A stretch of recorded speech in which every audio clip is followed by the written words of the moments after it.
Frères et sœurs bien-aimés, amis de partout, bonjour, bonsoir et bienvenue dans cette nouvelle édition de la rubrique intitulée Verset du jour.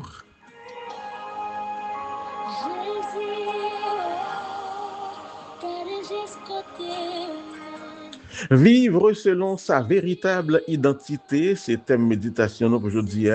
Verset de base à retenir, Éphésiens 4, versets 22 à 24. À vous dépouiller eu égard à votre vie passée du vieil homme qui se corrompt par les convoitises trompeuses, à être renouvelé dans l'esprit de votre intelligence et à revêtir l'homme nouveau créé selon Dieu dans une justice et une sainteté que produit la vérité.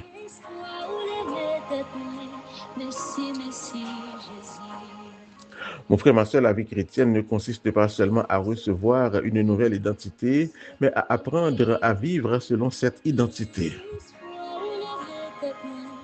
Beaucoup de croyants savent qu'ils sont enfants de Dieu, pardonnés, justifiés et héritiers du royaume. Pourtant, ils continuent à penser, à parler et à agir comme si rien n'avait changé. Frères et sœurs, la connaissance de notre identité est essentielle, mais elle ne produit pas des fruits que lorsqu'elle transforme notre manière de vivre. Et c'est précisément ce que l'apôtre Paul enseigne dans Éphésiens chapitre 4, les versets 22 à 24.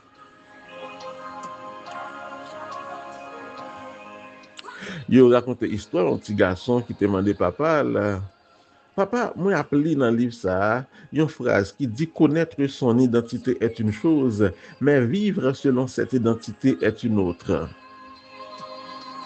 Petite la dit papa, moi appelé dans le livre là, qui dit connaît identité au c'est un bagay, connaît qu'il est souillé c'est un bagay, mais vivre selon ça ouillé, selon mon ouillé son l'autre. Ça veut dire papa. Papa dit petit moi, imaginez un homme qui découvrit un jour que c'est petit toi. À partir du moment où il connaît vérité ça, eh bien, l'identité n'a pas changé.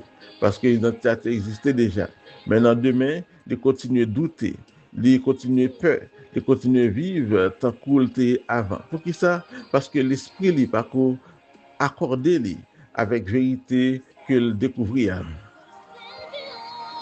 Ça prend du temps pour enseigner lui, pour le transformer intérieurement, pour que façon la vivre corresponde enfin à l'identité. C'est là ça va pas dire, c'est exactement ça bon Dieu fait avec nous. Dans Jésus-Christ, il donne une nouvelle identité, ensuite apprendre nous vivre selon l'identité ça.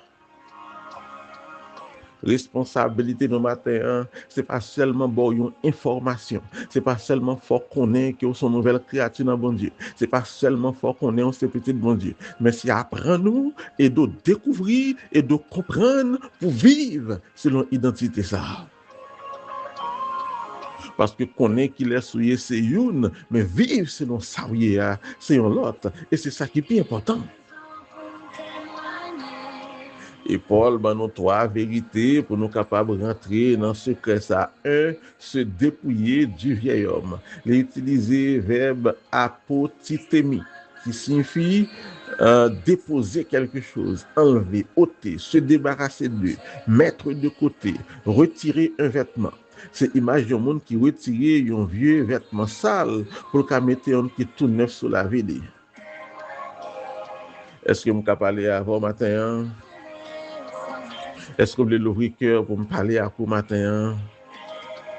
Moi, inspiré pour me déclarer au nom de Jésus sur la vie au monde qui a coûté que tout vieux vêtement spirituel qui ne correspond à l'identité sauté qu'il y a, que vêtement de la honte remplacé par vêtement de l'honneur, que vêtement de la culpabilité remplacé par vêtement du pardon, que vêtement Pérez remplacé par vêtement de la foi, que vêtement découragement remplacé par vêtement espérance, que vêtement péché remplacé par vêtement sainteté. Et c'est au bon Dieu qui a tout pouvoir renouveler l'intelligence sous par parole et bon grâce pour capable venir l'autre monde qui créé selon Dieu dans la justice et la sainteté.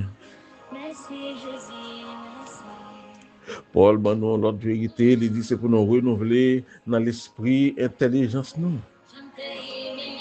Renouveler dans l'esprit intelligence mon Dieu. de telle sorte que l'esprit qui gouverne votre manière de penser soit continuellement renouvelé et que, comme Paul disait dans Philippiens 4:8, que tout ce qui est honorable, ce qui est vertueux, ce qui est digne de louange, ce qui mérite l'approbation, soit l'objet de vos pensées. Et enfin, l'apôtre dit, nous devons revêtir l'homme nouveau. Quand on enfiler une autre rade, croyant, il y a un appel pour adopter un nouveau style de vie qui reflète une nouvelle nature.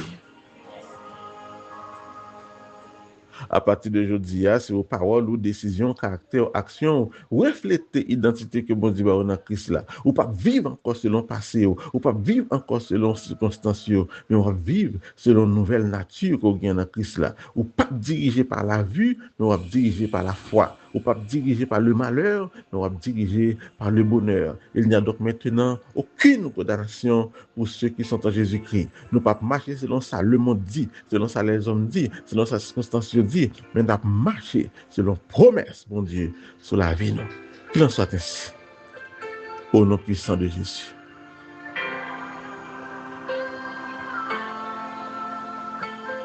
À nous prier, Yahweh, créateur des cieux et de la terre, merci de m'avoir donné une nouvelle identité en Jésus-Christ. Aide-moi à abandonner chaque jour le vieil homme, à renouveler mon intelligence par ta parole et à revêtir pleinement l'homme nouveau. Que ma vie reflète ce que tu déclares que je suis, afin que je marche dans la justice, la sainteté et la liberté que tu m'as accordée. Au nom de Jésus-Christ. Amen.